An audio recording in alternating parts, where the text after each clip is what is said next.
So Lawton, VC, venture capital, is still an industry where women are significantly underrepresented. How do you think about that as a woman? VC is one of the last bastions that is really not changed as far as the male-female balance. Women in the room making decisions, especially if there's more than one, we're bringing in other ways of looking at the problem, and it's less apt to turn into groupthink. It's also one of the reasons why more women founders don't get funded is that they're discounted. That's another issue. So many women will think, I have this great idea, this is my background, but you look at your chances of getting funding and you think, it doesn't look good. And so innovation that would have happened is lost.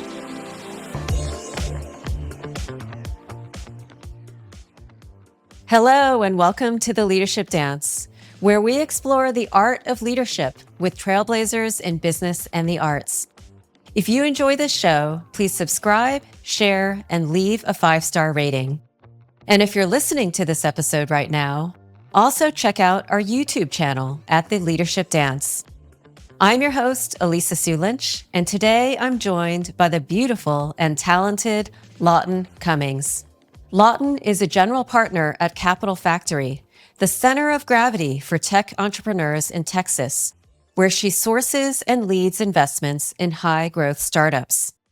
Previously, she was a partner at Notley Ventures, investing across venture, real estate, and private equity to fund community-driven initiatives. Earlier in her career, Lawton was a law professor, teaching commercial law and responsible AI, and she served as CEO of Austin 100, as well as co-founding the American Constitution Society. She also has the singular distinction of having served simultaneously on an ACLU board of directors and as a legal analyst for the Fox News Network. She is a proud breast cancer survivor, married to her husband of 32 years, and the mother of 2 kind, engaged humans. I'm so excited that you're here, Lawton. Thank you so much for having me, Alissa. So I wanted to start by asking, what was your childhood like? And how did your upbringing influence how you approached your career? Well, my dad was a heart surgeon, and his dad was a doctor, and my uncle was a doctor. And so what I'd really seen was these kind of linear paths. So I assumed I would be a doctor or a lawyer, and I went to law school. Did you grow up with brothers and sisters? I did, and we were super tight-knit. My sister is 18 months older than me, and our brother is 8 and 9 years younger than us. So we really were initially caretakers for him. Initially as babysitters. Back then, we were kids of the 80s, so we basically cared for him. But then later, our parents were separated, and then my dad died. And so we really were a cohesive unit, the 3 of us, and we still are. Yeah, that's amazing. Where did you grow up? It's so funny. My husband was a military brat, and yet he lived all his life in DC. And I was the daughter of a doctor, and we moved. They had us early, so we went through his medical school, internship, residency, private practice. Then we moved for him to go be chief of staff. So I grew up moving every few years, really. And then I was outside of Houston for 5 years when my dad died, and we moved in with my mom in California. So I think of myself as having been born in the South, but where you go to high school is really where you consider yourself as from. And that's where my sisterhood, like my best friends, still to this day, in addition to, best friends we meet as adults, but from California. And then went to college in Tulane, really going back to my roots. My parents had both gone to Tulane, and my grandfather, and it felt like a really nice way to kind of honor that tradition. And then law school at Georgetown. Okay. Yeah. So you went to law school at Georgetown and then you became a litigator and spent part of your career also as a law professor. So besides kind of having two tracks that you thought you could go into, either medicine or law, what actually drew you to law? What did you like about it? I've always loved to write and I love to read. And I have this kind of insatiable intellectual curiosity that will lead me down a path and I want to learn everything about it. And then I'm done. I want to go on to the next one. And the law is really good for that. Each case is something totally different. So you really go in depth. If you're litigating, I mean, even anything is interesting when you go deep down, right? Like, so if you're going and litigating a toxic tort, you might think, that sounds really bizarre. But then you get into it and you have to learn all about the chemistry and how toxins interfere with the soil.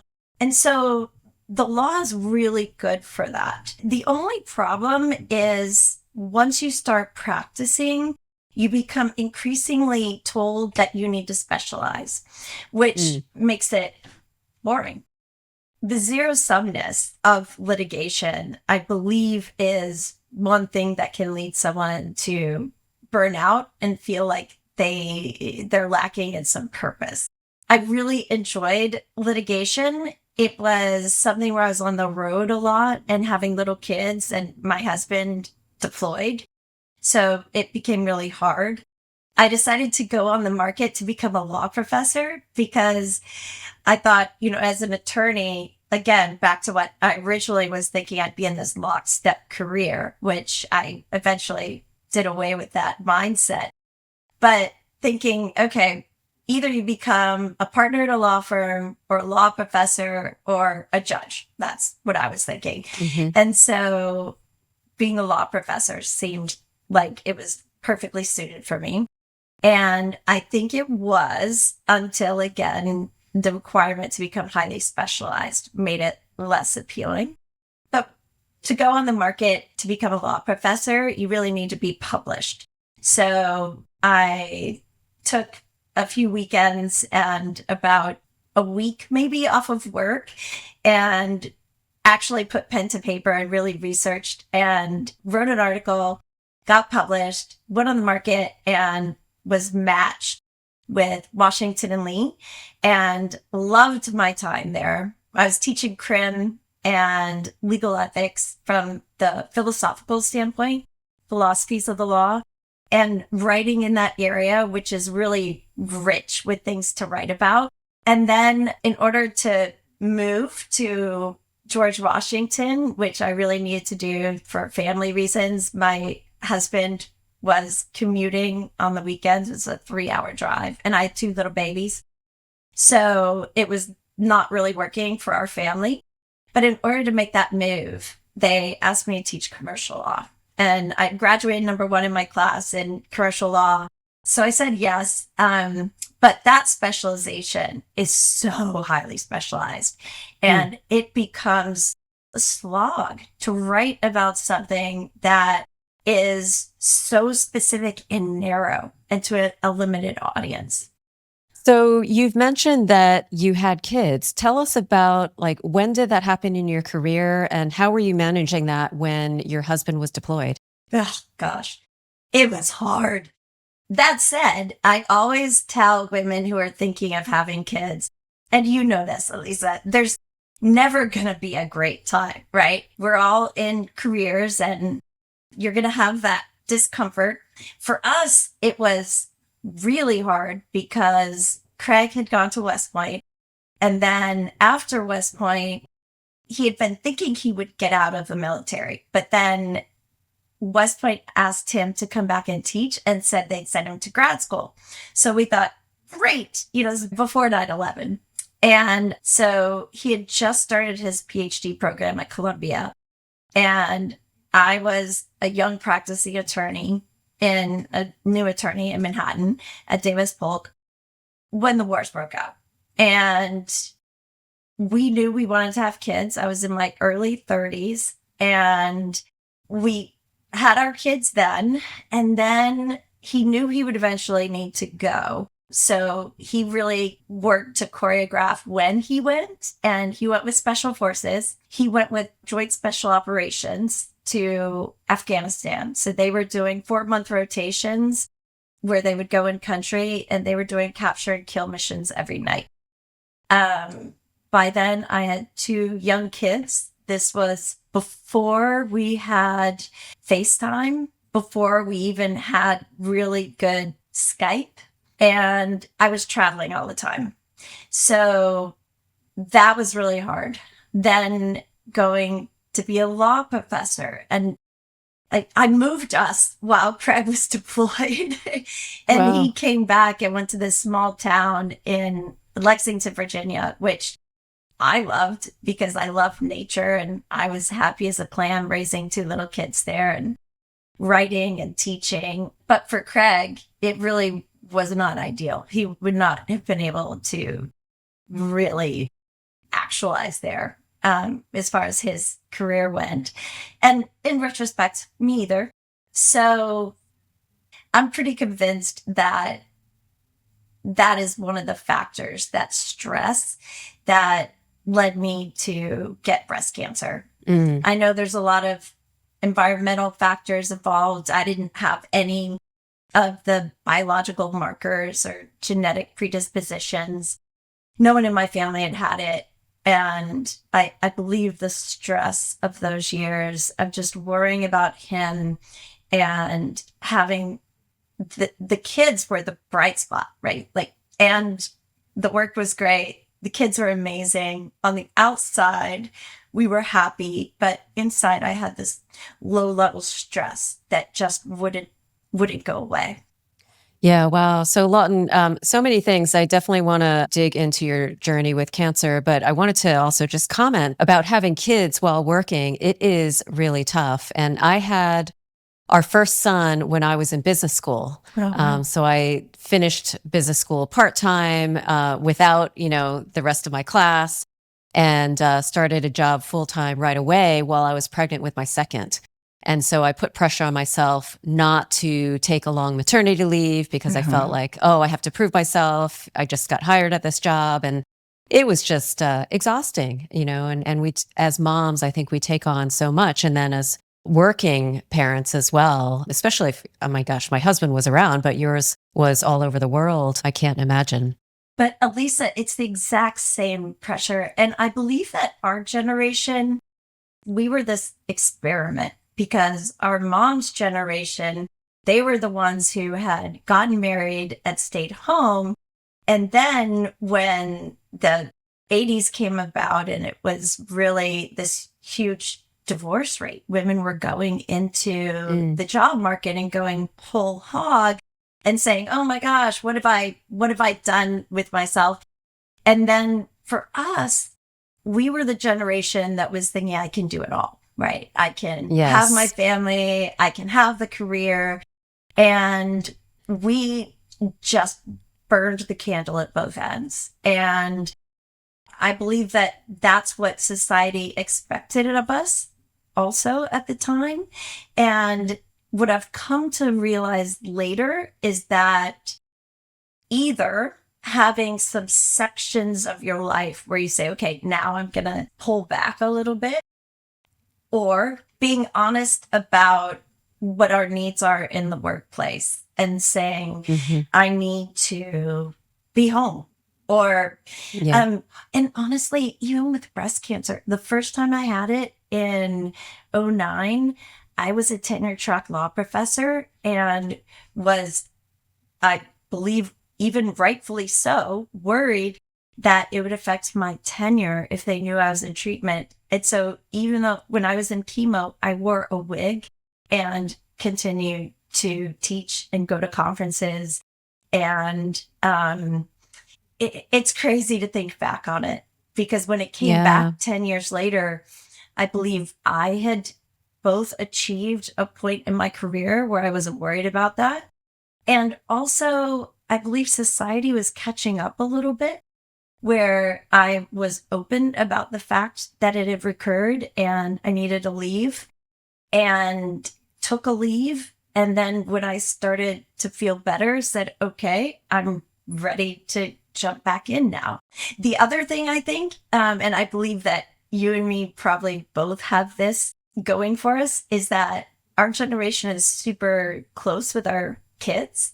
And so I would love to have my kids live near us when they have kids, something that our human species used to do, right? But we didn't do it. We were too busy moving around wherever was best for our career. And I still want them to do that. Or maybe I'll just get an apartment near where each of them are, where they have kids. But I do want to be helpful with them. Yes, yes. Well, the reason we moved from Seattle to New York City is because our older son, who was living in Seattle, he and his girlfriend decided to move to Atlanta. And my parents are on the East Coast and our younger son's in New York City. So as soon as we found out, I just said to my husband, let's just move to New York City. Let's go back east and be close to family, right? Yeah. Can you share more about your journey with cancer? What did you learn from that experience? Like, how did it change your priorities, or what kind of advice would you give to others who are going through that experience? Great question. And yes, it definitely did shift my priorities. Not at first. There's so many people who say, oh, it was such a wake up call. And for me, I was very much in survival mode. My kids were 3 and 5, and my husband had just started his own business. And so I was definitely thinking, oh my gosh, I just need to get tenure. And also, I was still Brownie troop leader and Cub Scout troop leader. So I was definitely not eating properly and not sleeping enough, all the things. And about a year after chemo and after double mastectomy, reconstruction, I got shingles really bad on my back. I was teaching, and all of a sudden it felt like I was being tasered. I've never been tasered, but I imagine that's what it feels like. And I had the big rash all across my back, went to the emergency room, had no idea what was going on. And the doctor told me it's shingles. I went in to see a specialist and like, what is going on? Isn't this an old person's disease? I've been out of chemo for a year. Like, why? And she's like, well, there's more to your immune system than just having it crushed with chemo. How much do you sleep? Do you exercise? No. I'd always been thin, so I'd never worried about what I ate. I was really just kind of eating whatever was left over at night after the kids, feed the kids and then eat. And she said, if you don't change things now, you're going to get cancer back this time next year, latest. So that's when I realized, oh man, I need to take a break. And I did. I loved that break. What a break looked like for me was basically volunteering my time instead of getting paid for it. But I still kept a foot in. I still taught as an adjunct. I still wrote. I even did some legal analysis still, because I'd already started doing legal analysis for the Fox News channel. I still kept up my nonprofit work. And so when I went back into the workforce full time, it was pretty seamless. When I came back the second time, that was an abrupt jolt, because when it goes stage 4, you think, oh my gosh, it felt like you would imagine. I mean, you initially think, unless they could find the right treatment for you, you feels like a death sentence. How many years after remission? 9. So 09 was primary, and then it spread in 18 to my lungs and lymph nodes. So thankfully, there had been a treatment regimen that had just been approved by the FDA that I'm like the poster person for. It's perfect for me. and I've been on it. It's a monthly cycle. It's an oral chemo that I do, and it kills cells with high mitotic rates. So it kills off cancer cells.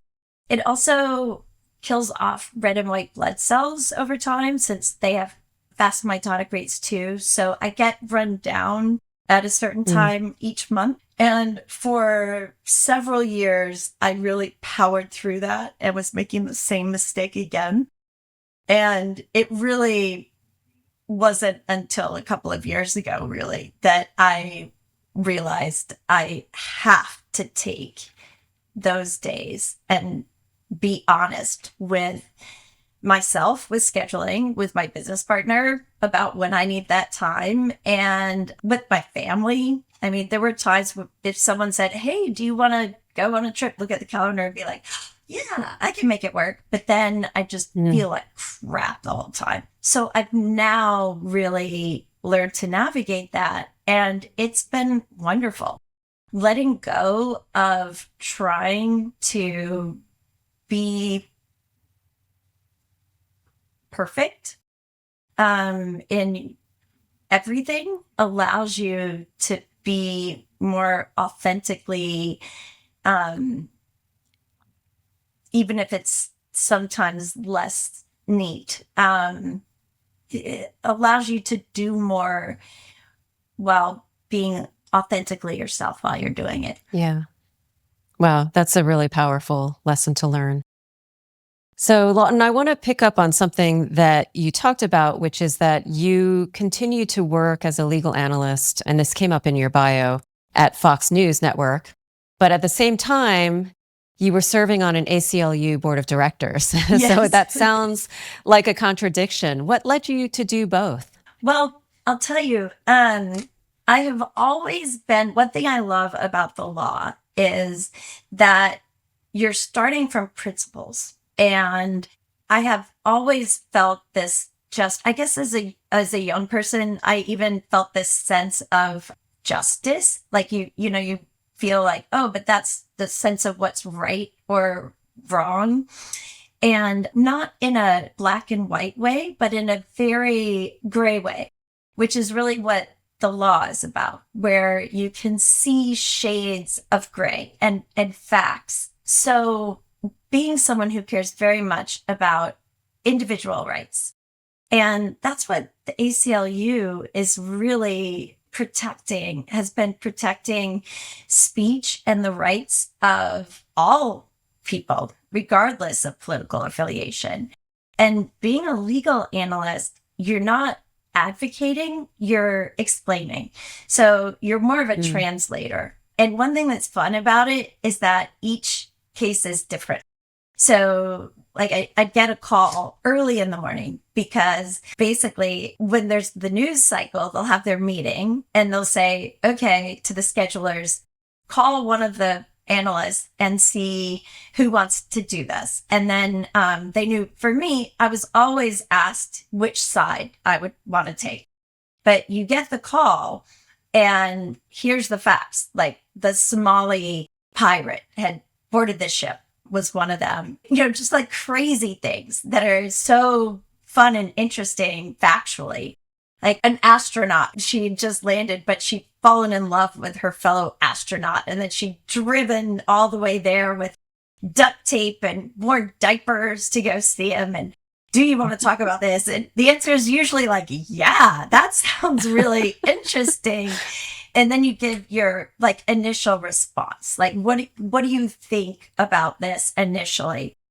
And I would always say, here's my initial thought, but I'm going to, really refine it and think about it. And then going on the air, they're sound bites. And so it's fun to have the parameters of, you can only talk for this long. You need to make sure that you get across what you're trying to say, but stay within the law.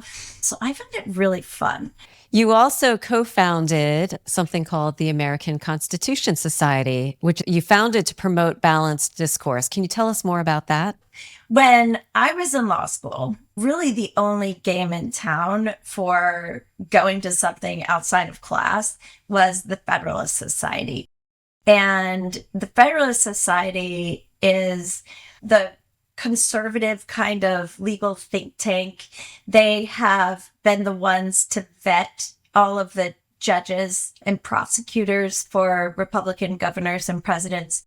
But there wasn't any counterpart for progressive lawyers or even more balanced lawyers. And when I was in law school, they would hold a debate, and they did events maybe once a month, as they do on all law school campuses. And there's lawyer chapters in every city. And they would have pizza and beer, so everybody would want to go. And then the debate would usually consist of someone who was really well spoken on the conservative side, but then like a total wackadoodle for the other side. So my constitutional law professor and I were talking about this, Peter Rubin, and we were saying, why don't we have something that is more balanced, where you can actually have people from both sides? So we decided to start it. And we initially called it the Madison Society because the Federalists have Jefferson, and Madison was really the one who wrote most of the Constitution. I mean, there's nothing dorkier than talking about whether Madison or Jefferson are better architects of the Constitution, unless you're Lin-Manuel Miranda. I mean, he did it well. But eventually, the name needed to be changed to the American Constitution Society. Do you think we can have balanced discourse today? I think we can in small groups.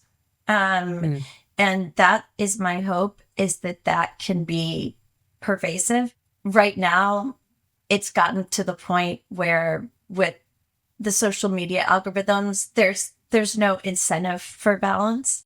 And I hate it. You know, as someone who invests in tech, this is an example of tech gone awry. So I hope we can get back to it. Yeah. But the American Constitution Society is still around, right? So yes. And it's big. We have at our annual gathering, about 2,000 people come. We have chapters on every law school campus, and we have lawyer chapters in most major cities. So there's definitely a lot of us who are hopeful.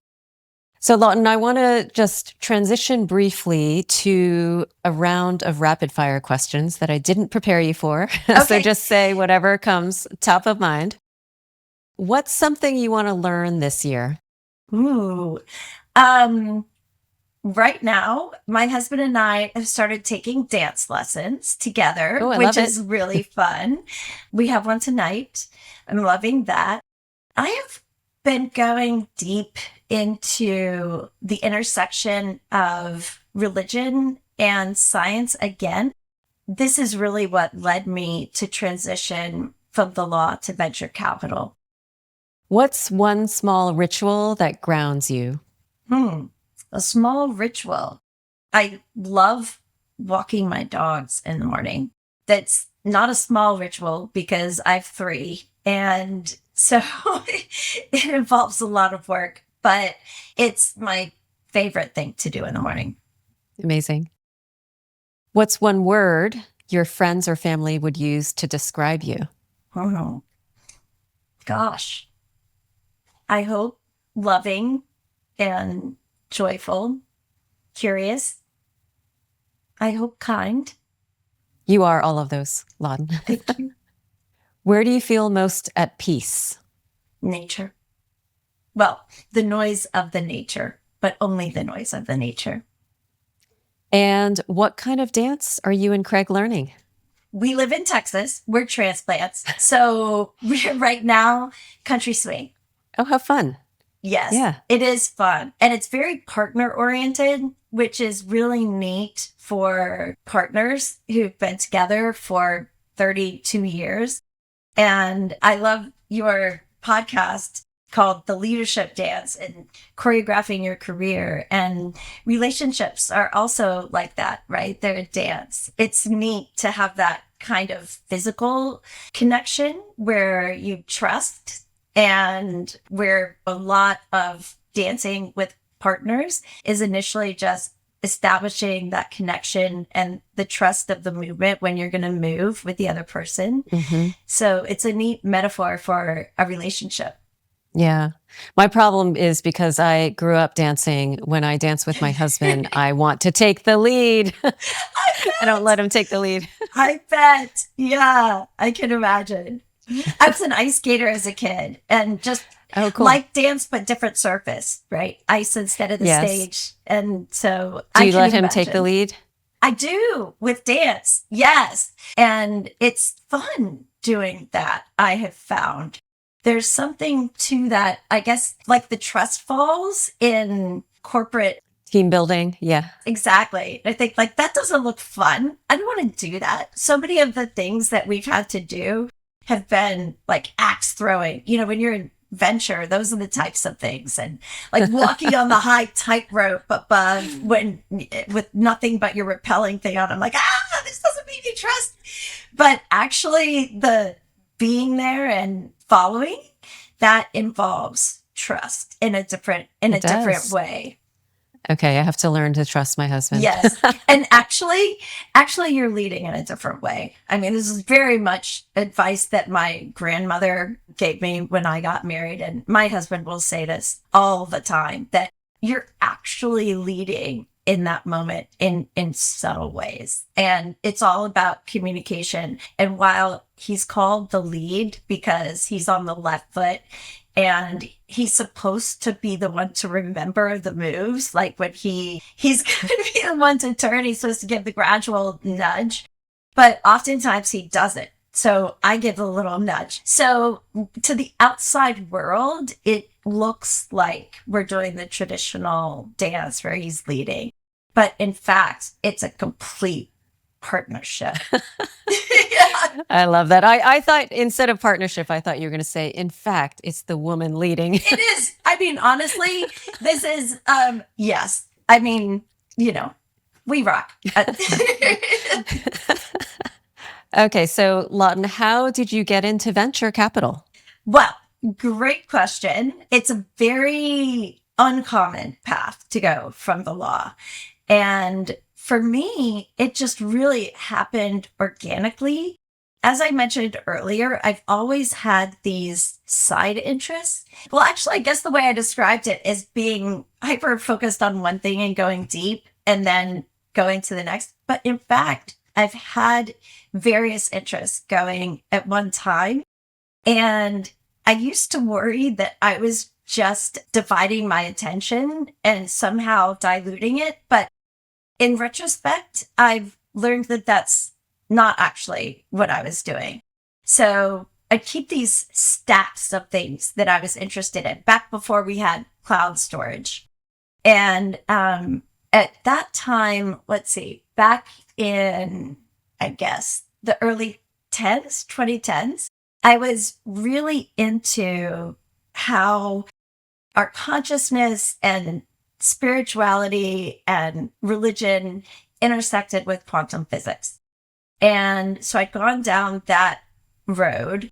And then to think through whether consciousness is fundamental or whether it arises from the brain, I had gone down the road of the brain. And then when we were skiing, we were in someone else's home that, like, the precursor to Airbnb. It was like home exchange or something. And on the bookshelf was Ray Kurzweil's The Singularity is Near. And I had not read about artificial intelligence. So I took it off the shelf and read and thought, oh my gosh, reading about how machine learning was patterning after the brain. And I realized that lawyers did not have any clue what was coming. None of this was being taught in law school. And that all the liability models would need to change once machine learning was really out in the world. And that lawyers needed to not only catch up to advise clients, but would need to be in the room in order to redraft legislation. So I really started thinking through that, talking with others about it. And one of my fellow law professors at the time eventually became the dean at Penn State Law School and then Northwestern, And she and I would talk about it. And so she called when she became dean and said, you've got to come teach a class on this because nobody's teaching on this. So at first I was like, no, I don't have time. She's like, oh, Phooey, like, come do it. So I said yes, started teaching that, and then started advising companies and started really investing in companies, artificial intelligence. And then my former business partner asked me to come and be his partner at his venture firm. It took me by such surprise. And it's like, well, I don't know anything about this. I'm good at investing my own money, but I don't know how to invest other people's money. And he was fabulous. He said, anything you don't know, I can teach you. But your expertise and also the way you dive in and investigate companies, that's really what I want. And Craig, my husband, really encouraged me to do it. And sometimes you just need someone to say, like, you should just do it. You should just jump. And he was already in venture capital. So like, well, okay, I'll try it. And then made that switch. And I don't think I even realized at the time what a big switch that was, for what a career move that was, and loved it. We were slaying, and I really was ready to be general partner, which in our field means you're part owner and real decision maker. And so my current business partner, I was telling Josh about that. Oh my God, I'm ready for that. And that's when he said, well, come be my partner. Of course, that's how I remember it. He remembers me saying, maybe I should be your partner, but I clearly remember him saying that I should be his partner. So venture really suits me. It's being on the edge of everything that exists already and really pushing for what's next. And then you really start recognizing patterns. You are such a great example of following your interests and your curiosity. And by kind of going with that and going deep, it leads you to a new opportunity. It opens up new opportunities to you. So I think that's an incredible story. So Lawton, VC, venture capital, is still an industry where women are significantly underrepresented. How do you think about your role, not just as an investor, but as someone helping shape decision-making? How do you think about that as a woman? VC is one of the last bastions that is really not changed as far as the male-female balance. And it's important to have more women in the decision maker's seat about where money goes for so many reasons that have nothing to do with fairness. So women actually make the majority of the household decisions about what gets bought. So as far as consumer goods, women are the ones who really could point out whether something is a problem or not. So when women are pitching ideas in that field, that one's a no-brainer.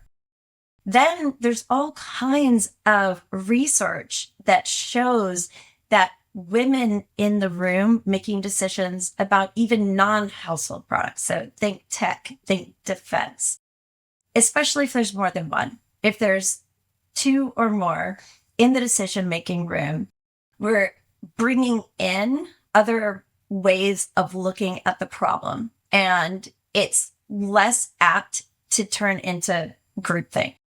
It's actually one of the areas of our society that really would benefit from having more women in the decision maker's chair about what companies get money early. It's also one of the reasons why more women founders don't get funded, I believe, is that they're discounted. So that's another issue. And it becomes a self-fulfilling prophecy. So many women will think, I have this great idea. This is my background.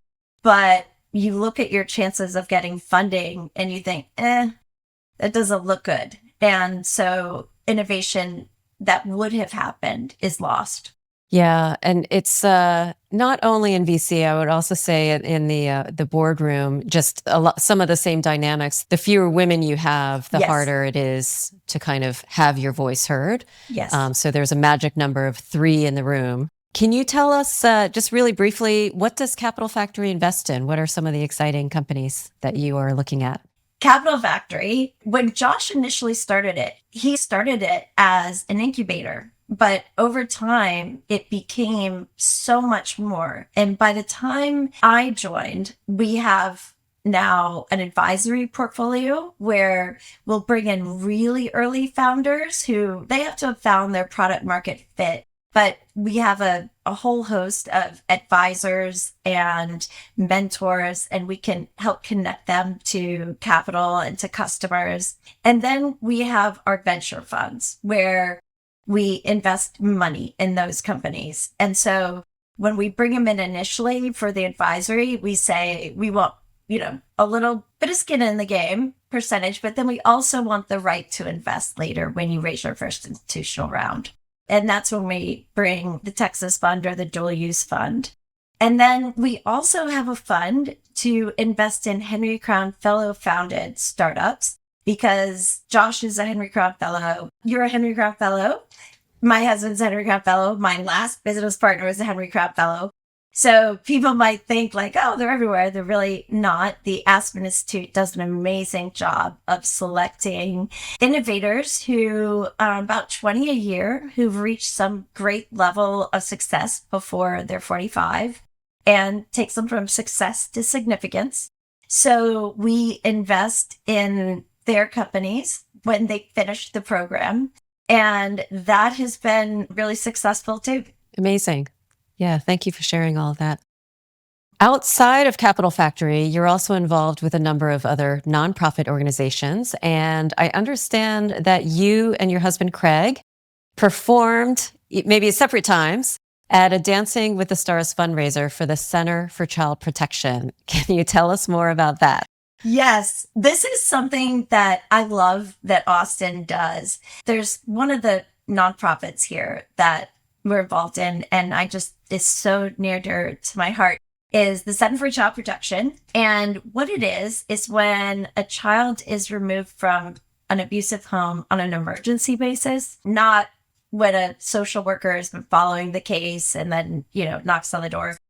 This is when someone calls the police and says, there's a child screaming next door. It's often the middle of the night, and the police go and remove the child. And in normal circumstances, they would be taken to the police station. They oftentimes don't have clothing. They are just wrapped in a blanket, and they end up going to the foster system right away because the police station doesn't have a mandate to hold them. They have no place to hold them. And getting in touch with a family member is just so hard, often in the middle of the night with I don't know how much time they have. It's something like 3 hours. Also, the interview process is extremely stressful for the child and then has to be repeated because they don't have a nurse and a social worker right there. So here in Austin, a group of families got together and started raising money for what is now the Center for Child Protection. And it's adjacent to the police station. And kids, it's 7 a day, if you can believe it, each 24-hour period. Instead of being taken to the police station, they're taken to the Center for Child Protection, where there's a social worker 24/7. There's a nurse 24/7 who does the forensic exam. They're interviewed just that one time, and it's on the record. There's a dog. There's toys, there's clothing, there's car seats, and they're allowed to hold the kids for something like 10 hours while they contact someone who can come and pick them up. So we love this charity. And one thing that I love that they do is once a year, they have the Austin Dancing with the Stars. And the local celebrities are actually just people who can raise money. So they pick you, and they invited me one year, and then they invited Craig another year. And everybody who comes gets a vote. And the tickets are like between $500 and $1,000 each. So you want as many of your friends to come as possible. It's all good natured, but it's all for the kids. And they pair you with a professional dancer. And so you train with a professional dancer for 4 or 5 months. And then you go out and do your routine in front of everyone. And then people vote. It is a really neat experience. And at first I was a little bit intimidated, but the muscle memory, as I said earlier, ice skating is a lot like dancing, and that just kind of kicks in and you're all of a sudden performing again. And it was an incredible 2 minutes. And so who is the better dancer? Who won? Did you or Craig win? Good question. Well, Craig, as part of when he accepted, he said, well, I'll do it as long as I can break dance. So, of course, they started out with like a waltz and he was wearing his military uniform. And then he pulled off his uniform and had breaking outfit under there. And so, I mean, that was so much fun. Who could compete against that? Right? We will share some video. Okay. And believe me, I have a lot of it. All right, last question. What advice would you give to your younger self about navigating your career while staying true to yourself?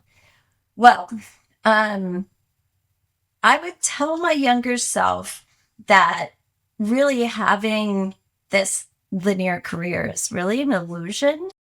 I think I thought of my side interests as just side interests or hobbies for a long time, and would go for periods of time without going back to them. And that's really what nurtures you and could become your career. I'm a perfect example of that later. And that those areas are informing everything you do.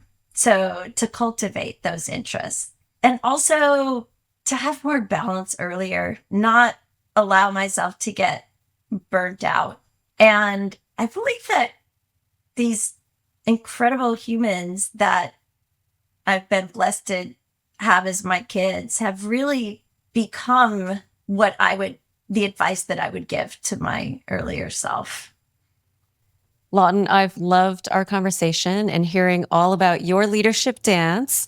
And I really appreciate also you speaking so openly about your cancer journey. I think that will help a lot of people to hear. Thank you so much for joining the podcast. Thank you so much for having me, Alissa. I really enjoyed being here with you. Like, follow, and share The Leadership Dance, where we explore how to choreograph the career of your dreams and chat with visionary leaders who are breaking barriers in the arts and business worlds. Until next time, keep dancing.